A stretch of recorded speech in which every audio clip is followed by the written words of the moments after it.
card features another pair of title fights. As welterweight champion Tyron Woodley seeks to defend his belt against the greatest jiu-jitsu specialist to ever compete in MMA. Three-time World Cup Brazilian Jiu-Jitsu champion. That's how good Damian Maia is. #1 contender, Damian Maia. I always believe that I can submit every opponent that I fight. This guy just sent a huge message to that division. They will close the door of the opening.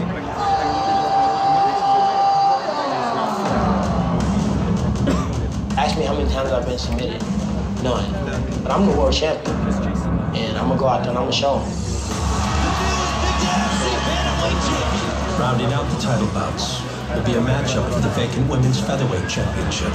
Is the bantamweight belt holder from Invicta, Tonya Evinger, steps in to face feared pioneer and multiple-time 145-pound champion Chris Cyborg.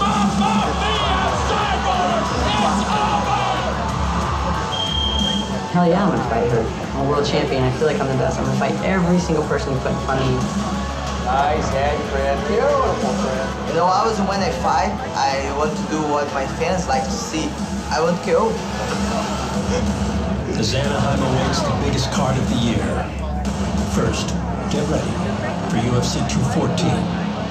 Countdown. I don't think George is hurt. I think he's scared. I think he's scared to fight everybody right now. The UFC has a long history of heated rivalries. Welcome to the pre-funk of Anderson Silva's retirement party. Chuck comes around the top. Chuck looking to close it out. But none more personal than the conflict between John Jones and Daniel Cormier. No, you are the biggest I've ever seen. For sure. He's looking at his superior, and he just can't handle it. Your head's more in the closet than I could ever. You're my little. I'll take you. I will beat your ass. John Jones, the youngest champion in history. This kid is the now generation. Who took the MMA world by storm. What John Jones is doing tonight, this is being John Jones. And ruled his weight class for years. An incredible performance by the champion. Called out by the vociferous Olympic wrestler Daniel Cormier. Wow, just complete ragdoll. John Jones, no matter where you go, boy, I'm coming. Who parlayed a Strikeforce heavyweight Grand Prix title into a run at the UFC light heavyweight belt. Big right hand by Cormier. Unbeaten in multiple divisions, Cormier could not stake his claim as the greatest of all time until he dethroned the consensus #1. What this represents is the highest level competition we have ever seen inside the octagon. Good spinning elbow by John. Big kick by John. Good right hand by DC. Although the two men battled to break one another's will inside the octagon, the differences were far from settled. Essentially, I was losing every year, so I got a lot to say. All right. January 3rd, 2015 did not mark the end. I know if he would have won, he would have been up here talking all types of trash. So I don't feel sorry for him. This is combat. Instead, it was the beginning of a tumultuous road towards the rematch. He's a bitch. He's a bitch. Who was the bitch? Backstage. You're hugging Cain Velasquez, crying on his shoulder. I'm the bitch.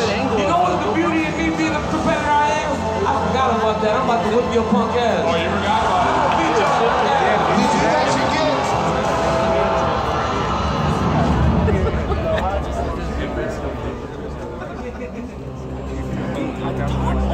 I never anticipated the animosity between us two was going to get to the point it's at now.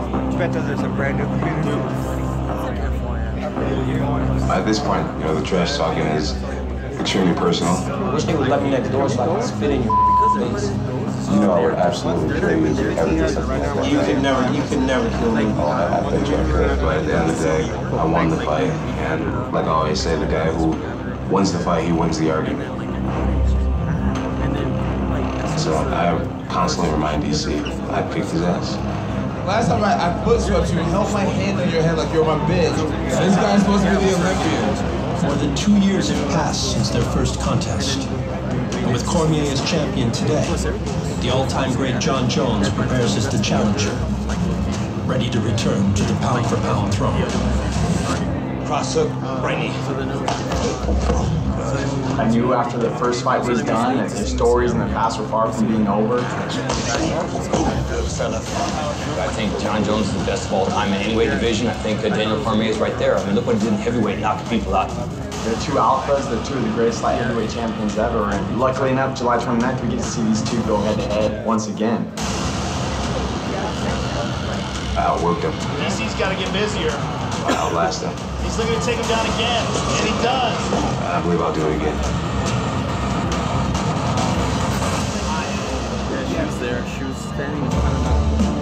In preparation for the rematch, the champion's California Super Camp has enlisted the help of Spanish heavyweight kickboxer Frank Munoz.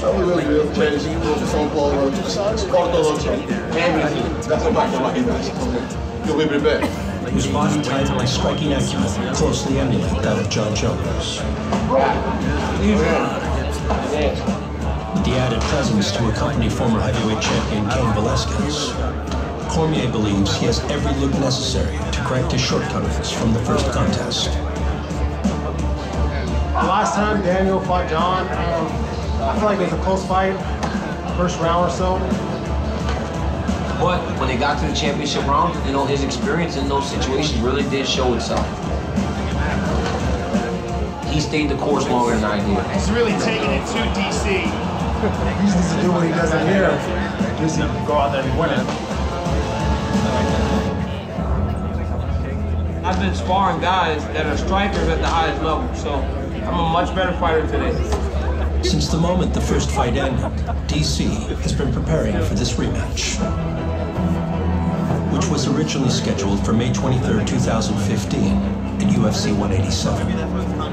But when training commenced, the next chapter in Jones's story of reckless behavior was written. Breaking news just into Fox Sports 1, the UFC has stripped John Jones of his light heavyweight title and suspended him indefinitely after Jones is charged in a felony hit-and-run incident. The UFC stripped the title. This is a huge, huge moment for him and an opportunity of redemption. And Daniel Cormier took advantage of the opportunity to not only seize the vacant belt, It is all over! Daniel Cormier! but defend it. Over and over again. This guy got us into trouble with those shots. When he beat me, I got better. I won the belt. With each victory, the absence of the pound-for-pound great loomed large. John Jones, get together, I'm waiting for you! And on July 29th, they will meet once again.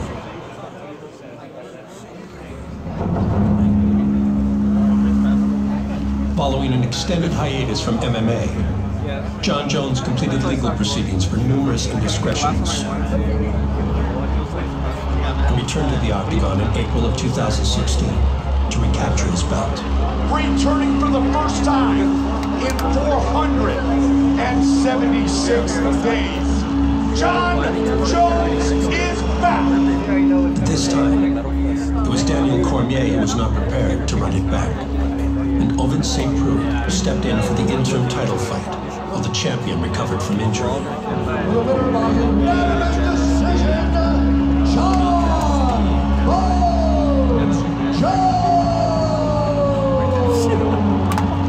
Jones had his grasp on a UFC belt once again, but his sights were set on something greater. I don't think I want that belt. It's not the real belt. I want my actual belt back.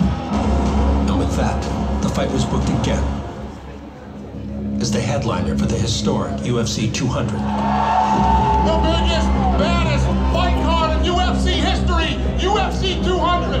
I'm done with all the talking and jibber and jabbering. I'm ready to fight. But days before the event, another mistake by Jones shook the MMA world.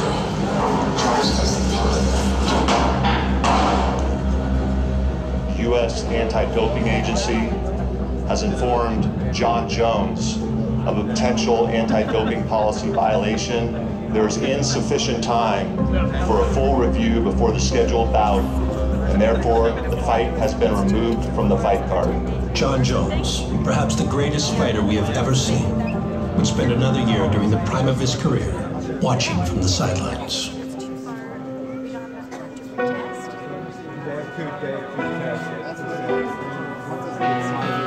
The year was a big setback, but I think I was set back even farther in the eyes of people. in order for me to really gain people's trust back, I think winning the belt is going to be a huge step. I'm just planning on picking up exactly where I left off. Jon Jones will resume a career that has displayed nothing but sheer dominance. With a commanding physical frame of 205 pounds, he's imposed his will. Room for Sean Evans. Oh, tackle. Nasty shots inside by Jon. His fights were filled with slicing elbows and creative onslaughts. What he does is be unpredictable. But it's the bodies which flew across the octagon that has a particular following, anxiously awaiting his return. The wrestling community is heavily involved in this fight. It's just about feeling it and going over it and feeling it, giving them the same looks that Cormier gives. There's a lot of wrestlers in America that are diehard wrestlers like Jon Jones, like myself. We had some bumps in the road. We didn't get to the highest level. And then there's a lot of guys like DC that found a way through it and actually made it to get to the highest level. It doesn't mean they're better wrestlers than we are. The former champion's greatest grappling challenge came in his last title defense. The high-profile first meeting with Olympic wrestler Daniel Cormier. The first time I fought DC, took him down a lot. Jon, take it down, DC! Got to win in the clinch, got to win in all the wrestling positions. It felt great being able to break a guy who no one has seen be broke. DC's a captain Olympic team, and he's a role model. He's a great guy. So there's a lot of people hoping the role model wins, and there's a lot of wrestling people that hope, hey man, you know what? Let's just have the best guy win, and the best guy's Jon Jones.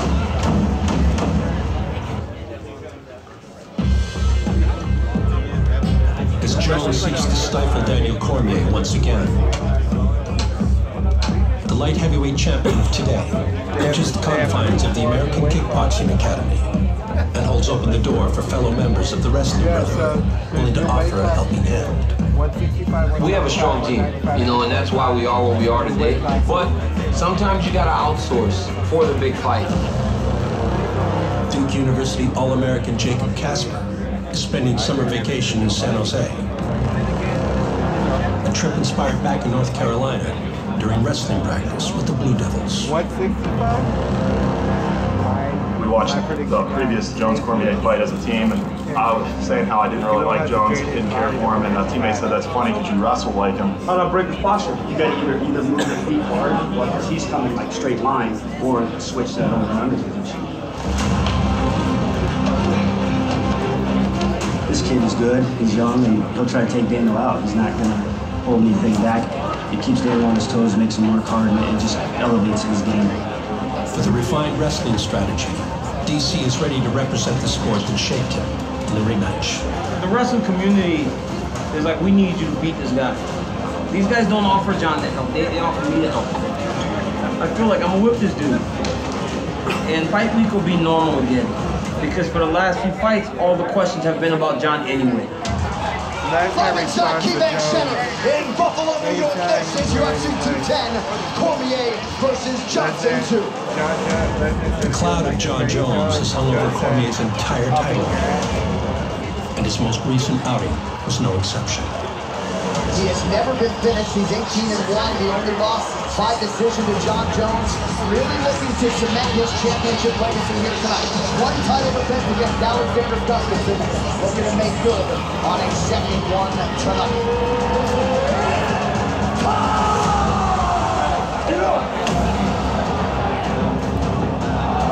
The longer DC can keep this in a clinch situation, the better. Coming up, guys, we got about maybe 10 minutes left, something like that, and this should get started. They don't have a full appreciation for just how strong he is. This guy's back. Here we are again.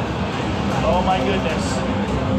Who are you guys picking? Put it in the comments. Who are you guys picking? Grind him out. Those right hands will count. Ruffle that wrong. He's under the net. Oh my goodness. And there's the tap. It's it. It's it. Wow. Daniel Cormier has done it. Wow. Also in the room is Jon Jones. Who? Don't talk to me about a guy that's ineligible. When he gets his academics in order, he can come back to the classroom.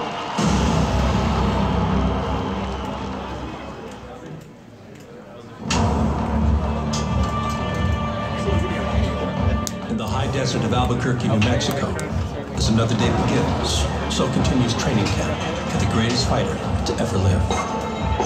drop it, bam, explode out of it. John Jones exits every bout with no doubt that he is a better man, not only to himself, but also to those whose life's work is tarnished by what he has accomplished. In order to be the best, you have to be a dream crusher, and that's what I am. I can't afford to feel sorry about anybody's dreams that I've crushed. You know, all the guys who thought they'd be like heavyweight champion one day and had to come to terms with the fact that that's never gonna happen. But dominance in competition can only be sustained by discipline outside of it. And that is where Jones's biggest challenge lies. We tested positive for cocaine and checked into rehab just last week. Jones is charged in a felony hit-and-run incident. Thrown in jail for a probation violation. We have suspended him indefinitely, but you know what they say, the show goes on. Nothing can be more disheartening to a former champion than seeing a man he vanquished seize everything he has ever worked for in the blink of an eye. He's gonna tap. It is all over! Daniel Cormier is the new UFC light heavyweight champion! John Jones, get your together, I'm waiting for you! Daniel Cormier, Jones's greatest rival, and a man he once defeated, now holds the belt. And the stakes have increased tenfold. Everything that I speak on is things that he has done. You know, most people just ignore it, you know? I don't have to ignore it. If I want to say you're up, you're up. I'm not painting him out to be somebody that he's not. None of us are perfect. He is just so high and mighty. I've been sober. I haven't wrecked my vehicle. I didn't get stripped from my championship, but you booed me. Thank you. Thank you. These people are here to see who's the baddest. You know, we're here to win fights, and that's what I've done consistently since day one. Oh, man. I felt that through the bottom of the soles of my feet. Come chase this real title and get beaten out, ship you back to Albuquerque. But how can a champion stand tall, knowing his achievements were made possible not entirely by accomplishments in fighting, but by the shortcomings of his greatest adversary, and by the delayed return of the only man to defeat him? At least I've been around to show something. Where the f has he been? That is true. Where's this guy been? I'm here waiting for you, you know it! His identity became being the UFC champion. And for 2.5 years, he has not been that. He has the belt, he's not the champion. Who are you to say who's the champion? You're some guy that doesn't even fight. I don't know how he defines himself anymore. This is who I was meant to be. What I was put on the planet to do. What better way to come back from adversity? Is he back? Are you back, junkie? What's this guy gonna do to mess this up this time? You know, DC doesn't like me because of my past. He's not gonna like me because of the future either. My best is yet to come. Last time I was just fighting to win. This time I'm fighting to kick his ass.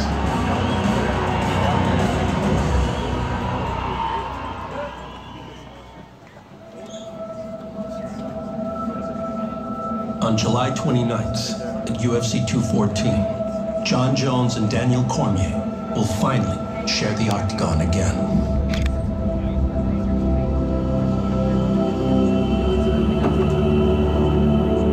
And each man will get his opportunity to validate the boisterous claims of a quarter decade. We all saw your bum ass fighting on Saturday. You show up like that, I'ma beat that ass. All right. To show that he can rise from the ashes and prove his words to be true. Either you have it or you don't, and throughout my whole career I've had it. So I'm gonna go get what's mine. Come on, boy, let's go! To represent his ideals to the world and lay claim to the title of pound for pound great.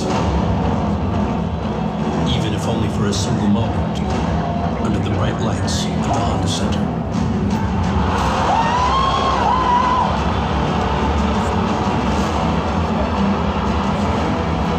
UFC champ, Strike Force champ, beat Anderson Silva and John Jones. If those guys are the two best of all time, then why not, DC?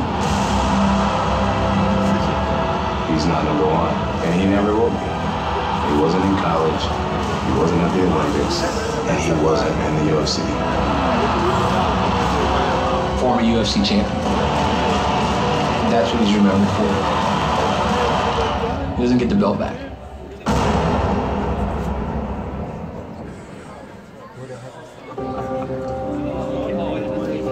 UFC 214's co-main event will see champion Tyron Woodley put his welterweight belt on the line against a UFC veteran of 25 fights, who prepares for his 26th in the Brazilian city he has always called home. I grew up in São Paulo. I always liked martial arts since I was a kid. And when I found jiu-jitsu, you know, I just fell in love right away. I knew in the first day that it was going to be something that I was going to do for the rest of my life. Damian Maia's love for martial arts and Brazilian jiu-jitsu would naturally draw him towards MMA. And with just 6 fights to his budding professional career, he entered the UFC, where it became immediately clear that Maia was a special talent. Damian Maia, a very high-level black belt in jiu-jitsu. We're talking about a 3-time World Cup Brazilian Jiu-Jitsu champion, 2-time world champion, Pan American champion. He's out. Damian Maia wins. This is terrible for Nate Mari. This is bad. He's got it. That's a beautiful takedown. If he gets his right leg underneath Chael Sonnen, he is in a triangle. Look at that. Sonnen trying to survive. That's it. It's all over. That's how good Damian Maia is. With 5 submission wins and 5 UFC fights, Maia would eventually earn a title shot against Anderson Silva in his prime. Oh, look at this. Damian gets a hold of him, loses it. Well, there's ever a time to attack. It's now for Damian. He caught him! And the crowd reacts. How about Damian Maia? Look at this. Swinging from his knees. This is crazy. And while the marquee bout in Abu Dhabi did not go his way, he parlayed newfound notoriety into his own academy at home.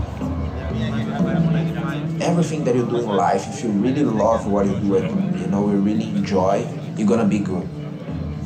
That's why I became good in Brazilian Jiu-Jitsu and I specialized that for MMA. I love to train, I love to learn, I love to go to the academy every day and spend all my day there sweating and learning. I'm training to be the best Jiu-Jitsu specialist in the MMA history. It did not take long after his fight with Anderson Silva for the 4th-degree black belt to recognize that another run at the title would require a drastic change. I spoke to all my team and we decided that it was very important to reinvent myself. Every day that I go to academy, my goal is to fight for the title and be a champion. So when I got to the welterweight, it was no different.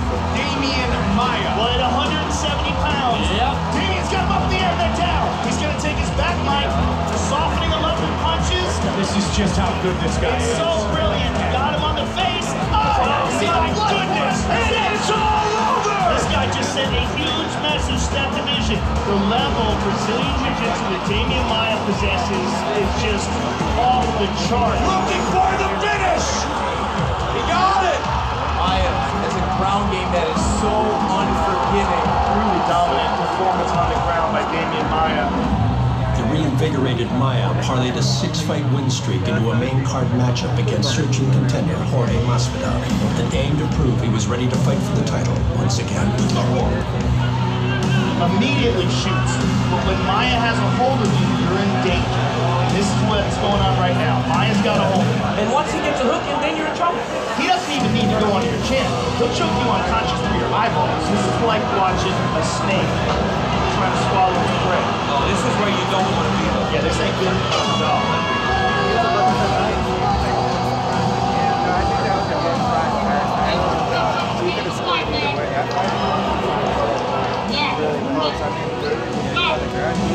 I want to fight for the title. He said you got it. Take it.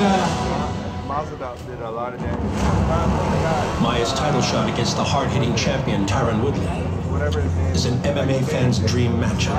One of the strongest, fastest, most explosive individuals in the UFC today. For any fighter who enters the octagon to face the chosen one, they must be wary of his extraordinary power. The 170-pound king blasted his way to the title. That is what we were talking about. We were talking about the speed and the power of Tyron Woodley. And prevented Stephen Wonderboy Thompson. Woodley's just trying to see if he can figure out how to get close enough to let him on. Oh my goodness! From obtaining the belt in 2 consecutive fights. Oh, attacked him! There it is, he got him. And for his 3rd fight as champion, he his return to South Florida, where it all began nearly 10 years ago. To actually train at American Top Team satellite called ATT Missouri. They said, you know what, we want you to come and experience the headquarters. They brought me out here to help Thiago Alves. I had never really sparred MMA yet. At this time, he was completely annihilating everybody. He was viciously known for leg kicking, and they said go in there. I had to do five-minute rounds of sparring with him. It's nuts that I came out here as a training partner, and now I return back as a champion. Returning to ATT headquarters means reuniting with friend and coach Dean Thomas, who linked up with Woodley before his professional debut.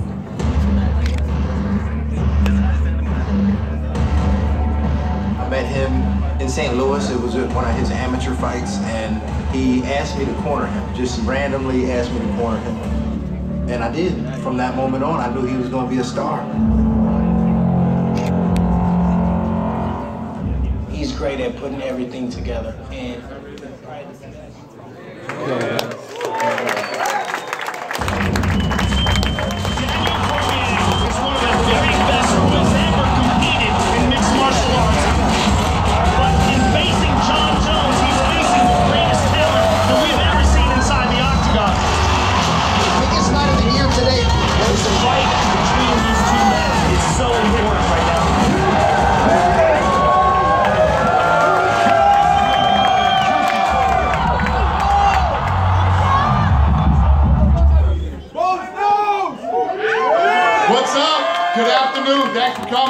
appreciate it. The biggest, baddest fight card of the year for us this year. This thing is sold out in Anaheim.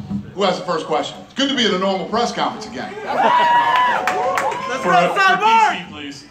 DC, this is a huge fight for a lot of different reasons, but put the rivalry aside and all the emotion and all that. Talk about what this fight means to you for your legacy, because a lot of people think it all boils down to this. No matter what you've accomplished in 2 weight divisions, if you don't beat John Jones, history won't be kind to you and how you stand in all time.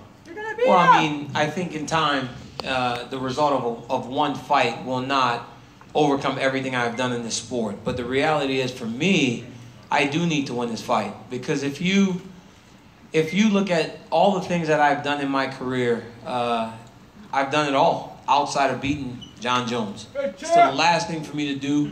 And yeah, it's very important. I need to win this fight on Saturday night as much as anybody else sitting up here. Thanks, DC. For you, John, you've kind of had an interesting demeanor the last week or so. The interview with Brian Stan, the phone call, you've been very calm, collected, you know, keeping yourself reserved. But I wonder, right now, you know, Daniel Cormier is a few feet away, the championship belt's a few feet away. What are the emotions that are inside of you, the thoughts that are inside of you right now? Man, I'm just excited to be here. Guys, first of all, thank you guys so much for being here. Yes, California, what's up? I'm just glad to be here, man. I'm grateful, man. It's been a long road to get back to where I am today. A lot of effort, a lot of things that you guys haven't seen. I've done a lot to get back here today. I'm just so excited to be here, and got a super great feeling, man. Done everything right. Got the strongest team around me that I've ever had before, and we believe we're going to get the job done like we always do. And John, just a quick follow-up. A lot of people feel like they're seeing the most real version of you that they've ever seen. You know, not worried necessarily about how you look, how you come off, how people are, you know, perceiving you. Do you feel that's accurate? And is that a conscious decision? Yeah, I feel like I'm at a pretty good place in my life with who I am. I just kind of learned not to give a fuck, and it feels great. That's right. Thanks, John. If I could quickly for Tyron. Tyron, I know that you were, you know, kind of looking for some other fights out there, you know, as a businessman, you know, your legacy, looking for other things. But I wonder, as a martial artist, fighting a guy like Demian Maia, you know, preparing for somebody like him who's so good at one aspect of the game, was it exciting for you at all? Once this was the fight that you had, did you enjoy preparing for it? I'm not going to sit here and lie to you and think I enjoyed someone jumping on my back and constantly defending the shots, but that's what you do. You know, it makes me a better martial artist, because had I not been presented an opportunity to compete against him, I would have dug down deep in the jiu-jitsu background, learned how to defend, learned how to get ready for all these different positions, and the same thing with Stephen Thompson. So in hindsight, it actually is making me a better martial artist. you know, I was always open to this fight. I was, you know, it's not like he won 7 fights in a row and he came by surprise, like I didn't know he was coming up. So I think that's, you know, I wouldn't say that's 100% factual that, you know, I wasn't interested in fighting him. I just wanted to fight. I didn't want to take a break. I didn't want to wait until the end of the year. And I felt like as a challenger, you step up and you fight. And that's why we fighting Saturday. Thanks, Tyron. And just lastly for me, if I could, for Damian, please. You know, you said when you won the fight earlier this year to get this, you said you wanted to wait a while. You had some things to do and some things to take care of. Now we're fighting, you know, right now. I wonder, you know, kind of what sacrifice did you have to make to get here, and what guarantees do we have that you're 100% the best Damian Maia that you can be here? You know, when we get the notice for the fights 5 weeks before, I was kind of wondering. But then, you know, we were with our team and we talked and we said, this can be, you know, the only chance that we have. Let's take this chance. And thanks God, you know, I'm very good. You know, the camp went really well. We were afraid that we knew we couldn't make any mistakes in this camp. We couldn't. When you have like a 10-week camp, you can make some mistakes and correct during the way. But right now for this camp, you couldn't. Actually, we had like 4 weeks of training and the fight week. So, you know, that's what we did. Was very intense, but everything worked really well, you know, and my team was great and everything was great. Over here. This question's for John. Hey, John, you're 30 now. So I'm wondering, as you turn 30, I guess on the 19th of July, what would you say about your 20s? Was it good? Was it bad? Was it somewhere in between? How would you look back on that decade in your life? I don't really like you, Luke, so I'm not going to answer your question.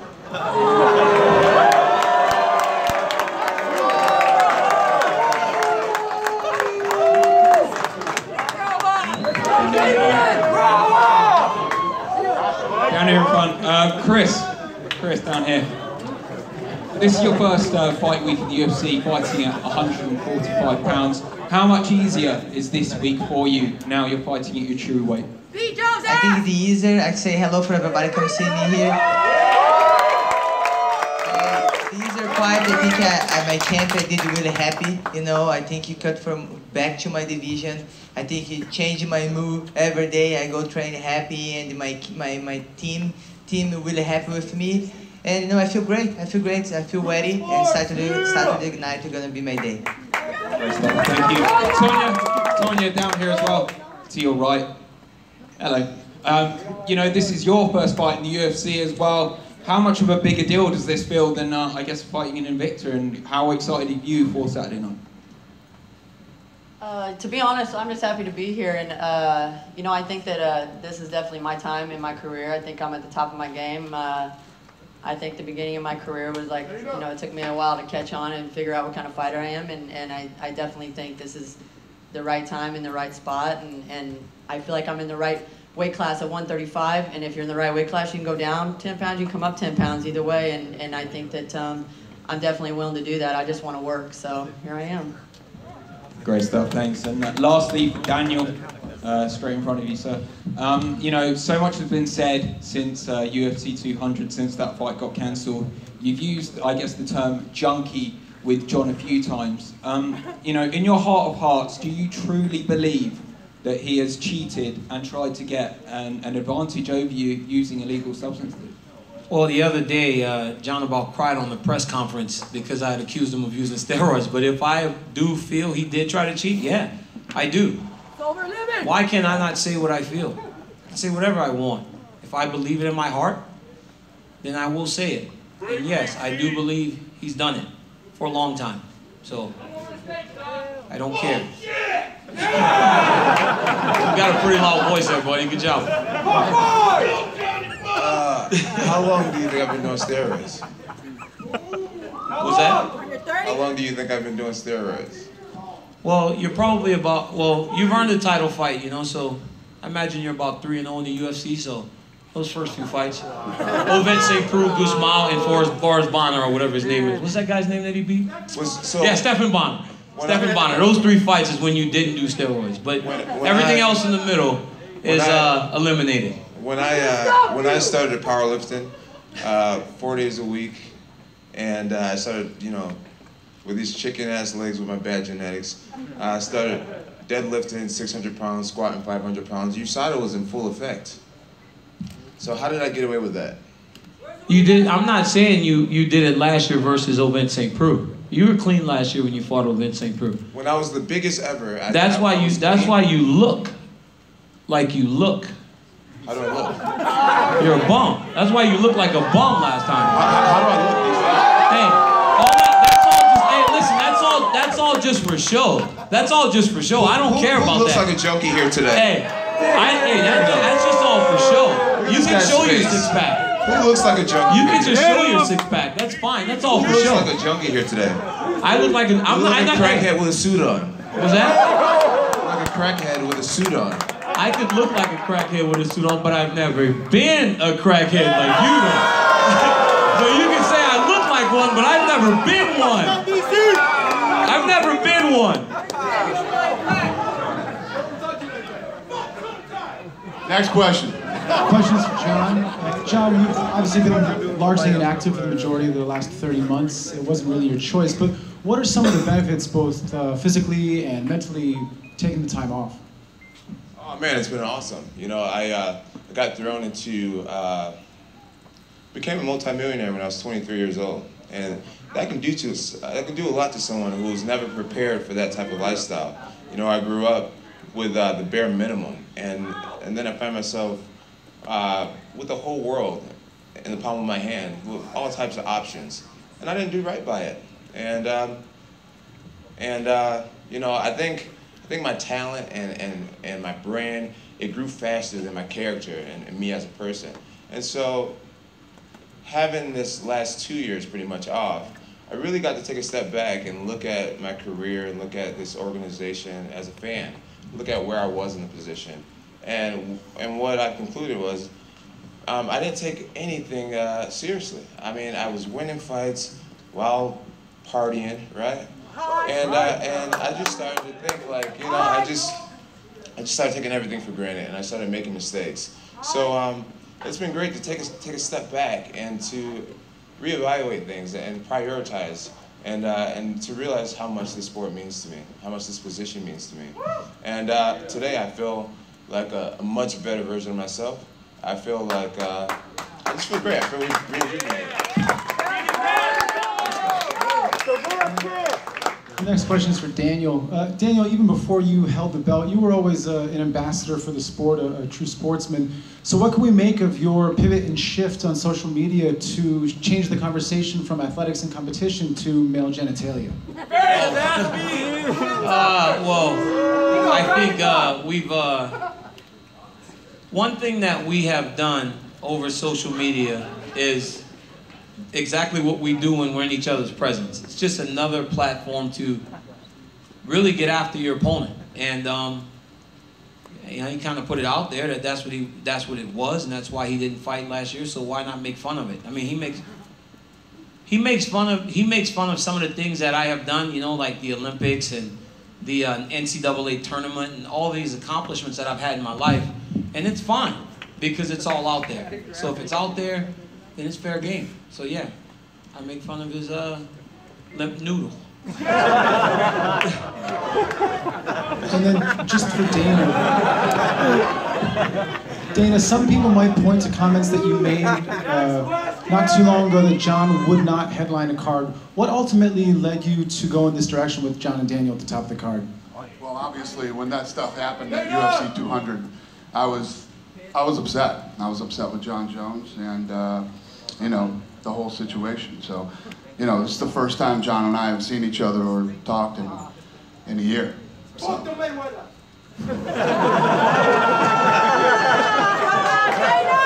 Hey guys, question for John Jones. John, you had a lot of challenges leading into UFC 197. Obviously, you were in jail recently before the fight. Then there was obviously your mother's health, something that would have weighed in on your mind. And then leading into 182, there were some challenges as well. How do you feel leading into this fight? Has it sort of affected you differently? And is it fair to say this is the first time in a long time that you've gone into a fight with a fairly smooth road?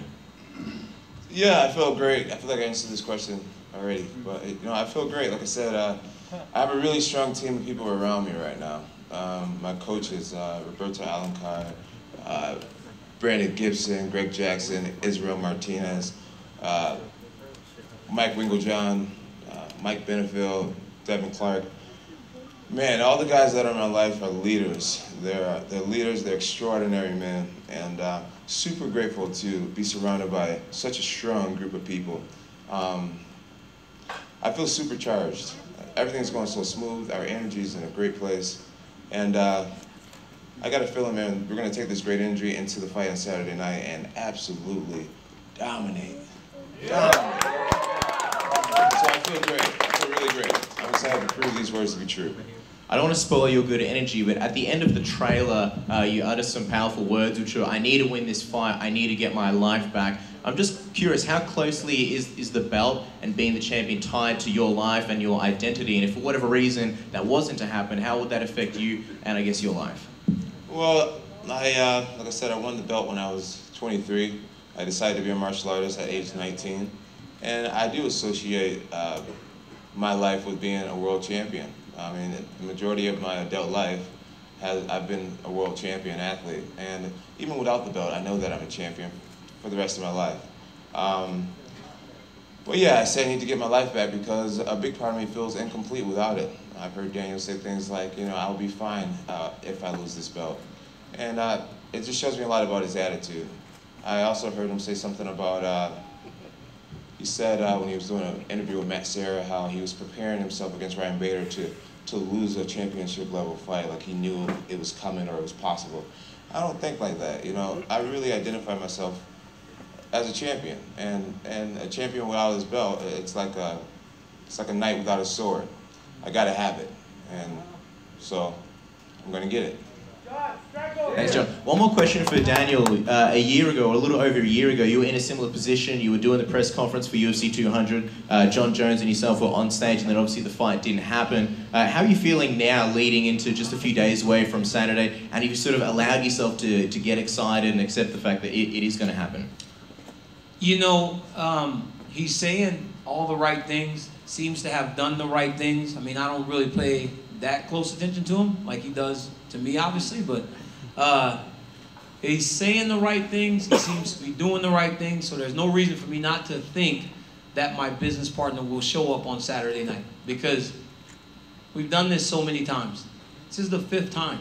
How many times can we do this without actually fighting? One is not enough. Saturday night we get to fight. Hey, John and Daniel, for both of you guys, I mean, clearly there's a lot of hatred in the air between you guys. Do you take all of that into the octagon, like right when the fight starts, or do you need to separate yourself from it a little bit so you've got your wits about you during the fight? Well, I mean, last time I thought I brought a lot of that into the octagon with me. It served me no good. I mean, you have to change things. If you make a mistake, you learn from it, and that's what I'm doing. Not only the training had to be intense in terms of the fight, but also the mental preparation too. And mentally, I feel better than I've ever felt. So I won't take any of this animosity into the fight. I've always said time and time again, man, if there's issues between you and a person, and it's issues outside of just this sport, then you can do that anywhere. It doesn't have to be to the confines of the octagon. So if there are issues between John and I that need to be addressed after Saturday, then they'll get addressed. As far as the dislike for Daniel, when it comes to me, it gives me added motivation to do the things that I'm certain he's not doing. For us to both be clean athletes. When I say clean, I'm saying mainly the steroids, right? I know for a fact that a 39-year-old cannot possibly keep up with a 29-year-old when it comes to training your ass off every day. So when I do that 4th workout every day, I know for a fact that this injury-prone guy over here is probably not training 4 times a day because he's probably believing in the power of recovery. So it gives me that added motivation to just get my 4 workouts done.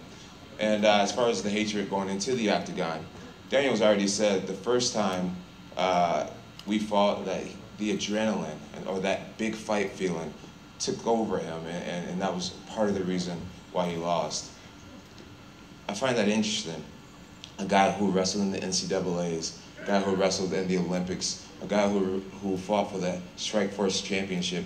How could a guy with so much combat experience allow butterflies to be a reason why he lost the first fight? Right? So It just goes to show, man, by the words that comes out of his mouth. One of my favorites, you want to know what's in a man's heart, you listen to the words that comes out of his mouth. And he's weak. He's weak. And so I'm just excited to prove that again. Dana, with this card, with this fight leading the card, have you looked at UFC 214 from top to bottom and compared it to some of the best cards you ever put on in the UFC? It's one of the best cards ever in the history of the company, and obviously the best card in the world. And last thing, DC and Cyborg, the weight issues. Are there going to be any going into Friday? You guys both going to be okay? I feel pretty good, but we'll bring a towel just in case.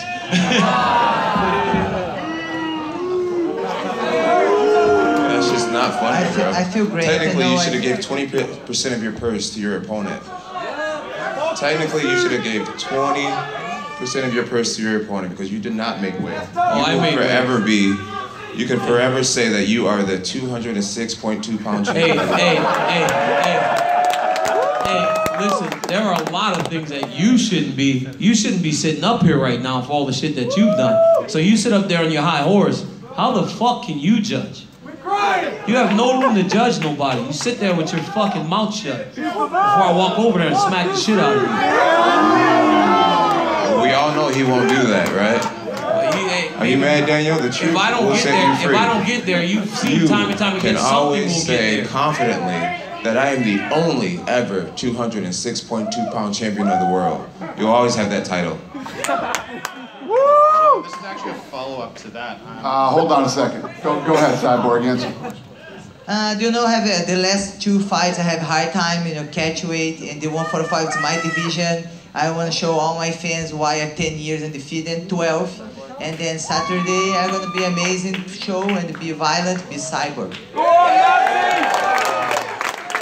Go ahead. John, this is a follow-up to the question about Daniel's weight. You've talked a fair bit about that. If he does come in overweight, will you still fight? Oh yeah, he's not escaping me that easily. I will definitely still fight, and I will take 20% of the chump change he's making. It's not chump change. It's not chump change. And then Dana, just because of the history of getting close with this fight in the past, is there any contingency? Speak up a little. Go ahead, do it again. Sorry, just because of the history with these two, we got close last year. Is there any contingency in place in case something does go wrong between with them over the next couple days? When, in like 10 minutes? No. Me, I hope. This question is for Tyron. So once again, you find yourself defending your belt amongst a big show that's taking up a lot of the promotional attention. Do you take comfort in kind of laying back and just letting the circus play out, or are you looking forward to the day where the attention is focused squarely on you? Everybody has their time of season, and I've been shown to put on the best damn shows when I'm on big cards. So, if you look at the history of me fighting, whenever it's a huge fight card and people are going out there and the attention on the main event, I always find a way to steal the show. So I plan on going out there, putting on a great performance, getting rid of Damian Maia's record-breaking time. That way I can watch the main event. One shot. Let's go, Maia. Question for DC. A lot has been made with your training, like your training partner, Cain Velasquez. The last time you were scheduled to fight John, Cain was on the card. So you obviously got to train with him, and given Cain's recent health situations, how much was he actually able to help you in camp? He was there as a coach at times. On Fridays, he would come in and spar, so I've had him to train with. Everything's going great, man. There are no reasons as to why I should not get my hand raised on Saturday. So everything is in order for me. I like that he's so sure. I like that he's confident. I like that he feels good. Because when I turn him back, then we can't retract some of the stuff that we say in the press conference on Wednesday. Just a quick question for Dana. Dana, just over here. People are trying to figure out what's next for Tyron and Damian after this title fight on Saturday. People are thinking GSP maybe, or is he still fighting Bisping in November? So can you clarify who's in contention to fight for the belt next? Well, it's funny you asked me that question because, that is the plan as of right now. Whoever wins this fight fights GSP. But GSP's people are here today to speak to me, so we'll see what happens. We'll see. how that goes. That is the plan as of the last time that I talked. They're gonna actually fight Bisping because George don't want to fight me. What'd you say? They're gonna actually fight Bisping because George doesn't Listen, want the to fight me. Bisping ship has sailed. It's gone. If you win on Saturday, it's going to be you, pal. Just a question for Daniel. Daniel, when you look back on the first fight, do you feel like you underestimated John Jones's wrestling ability in that first fight? And do you think that was probably one of the things that kind of cost that one? No, I did. You know, I didn't think that he could take me down as he did. Also, it wasn't just that. I mean, he did a good job of working my body very early in the fight. You know, he stayed the course over 25 minutes. There were a lot of things that he did well and things that I didn't do very well to lose the fight. But in terms of the wrestling, he did do a little bit better than I imagined. And also, I didn't really defend as hard as I could at times. You know, when he pushed me against the fence, I would kind of relax in there, as you saw me do with Rumble Johnson. And he would lock his hands. He's got long arms. A guy like that locks his hands behind your back. It's going to take you down most times. So I did underestimate him a little bit. But again, you learn from every experience.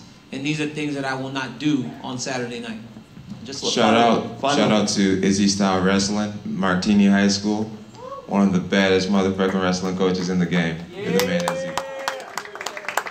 Just the last question for Dana. I feel like there's this sort of negative thing going around on the internet where people think you're not a fan of Damian Maia. So can you just let us know what you think of Damian and what he's been able to do in his last few How would fights? the internet know what I think of Damian Maia? Well, they feel like they know a lot about you, the internet, so I just want to get it straight from you. Internet, ever. No, I like Damian Maia. You know, Damian stepped up and took that fight last time. We told him if he did, he would be next in line for the title shot. So, you know, we're getting ready, and the champ says, well, I'm not waiting for him. I want to fight in Anaheim. So, you know, if he wants that shot, he's got to take it or give me somebody else. You know, there's a lot of other things that go into this whole equation when fights are being made. You know, absolutely. Damian Maia is one of the nicest guys in the world. If you don't like fucking Damian Maia, there's something wrong with you. So I have no, not even close. I ever had a problem with Damian Maia. Question for Tonya. Caroline Pierce here from BT Sport. There's not many women that have been willing to step into the octagon or into the ring with Chris Cyborg. You didn't hesitate to take the fight, but how do you prepare for someone like her power, and who do you bring in, male or female, to deal with that? Well, obviously we're both Invictus champions. I feel like I'm a champion. I'm top in the world, and I'm the best one in my weight class. That's what you got to believe. So I'm willing to take any fight. I'm here to work. I'm here to prove to myself that I'm the best, and I got to fight everybody in the way. I don't care what it takes or what I got to do. So training partner wise, I train with guys and girls. So I think that you get different competition when you train with girls. You can't just train with guys. So I mix it up a little bit, but and I train with real competition. I don't train with guys that are so much better than me. They shut me down and I can't actually work. So I train with real competitive training partners, and I think that's what brings out the best of me. And I think I'm going to put on a show and prove a lot of people wrong, and hopefully come out with the win. Thank you. And question for Dana as well. Just coming off the May Mac press tour and now into such a big fight card, UFC 214, how are you feeling in terms of just where the UFC is at right now and the attention on the sport? Everything's good. You know, our role in that thing, you know, I didn't really want much of a role as far as production goes and the actual fight. So, you know, Team Mayweather and Showtime will handle all of that. So we're doing what we do. We're focusing on UFC. Obviously, it's a big fight, and I'm excited for it, and I'm excited to put it behind me. And just the last question. You said there wasn't a contingency plan if for whatever reason the fight doesn't happen between John and Daniel, but we've got Jimmy Manor obviously fighting on the card as well, who seems to think that maybe he could be that stand-in. Oh yeah. No, he's here for a reason. It wasn't. It wasn't just a coincidence that he ended up on this card. So, yes, truth. That is truth. I'll take one more question. Well, I'll give it to you then. Dana, there's been a few reports. There's been a few reports in the last few days about Jon Jones and Brock Lesnar saying they would like to fight each other. In your mind, is that realistic? Is that a fight you would like to put together? It's crazy. I don't even know where that thing came from or how it started. But first of all, I haven't even talked. Believe me, I haven't talked to Brock Lesnar. I don't know. So, I mean, I don't know if you've talked to Brock Lesnar, but I haven't talked to Brock Lesnar. He said, not recently. Me neither. So, yeah. I'm telling you right now, I have not talked to Brock Lesnar. It sounds like nobody believes me, but it's true. I have not talked to Brock Lesnar, and according to John, right now, he just said he hasn't either. I'll deal with Daniel, and then I'll deal with Brock Lesnar. All right, we're gonna get this out of here, and I will square these guys off. Thanks for coming. We appreciate it, everybody.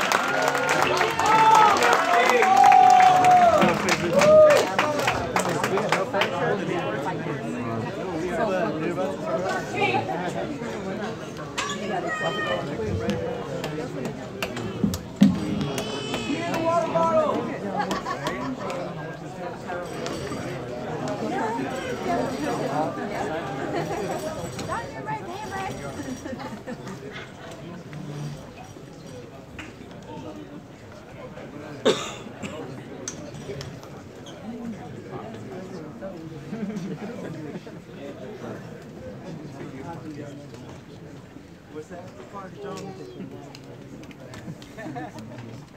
Let him fight! Pretty good? There, yep. All right, ladies.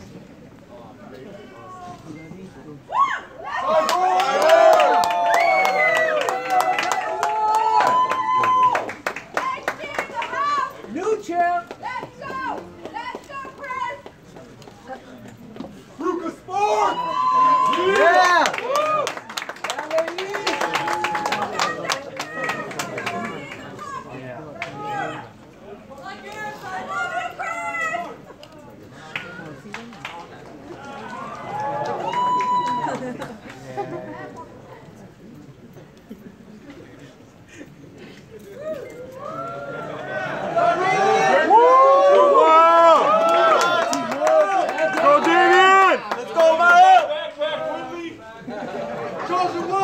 Take your glasses off. We go, Maya!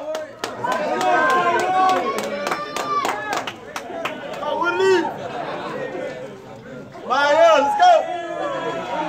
New champ! And still! And new! Let's go, Brazil! Here comes John.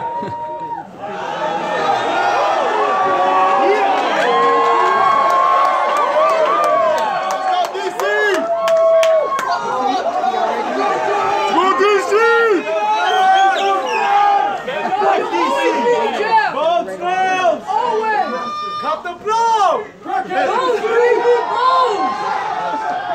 DC! Cut the ball! Get him, Daniel! Get him! Jones, rehab! First kick, shoulder! That's right, DC! Jones, rehab! Go, Jones!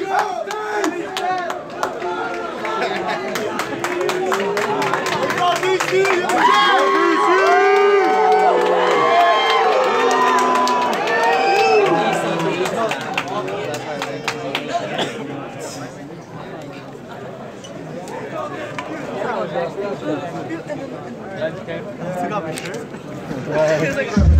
Alright guys, hope you enjoyed it.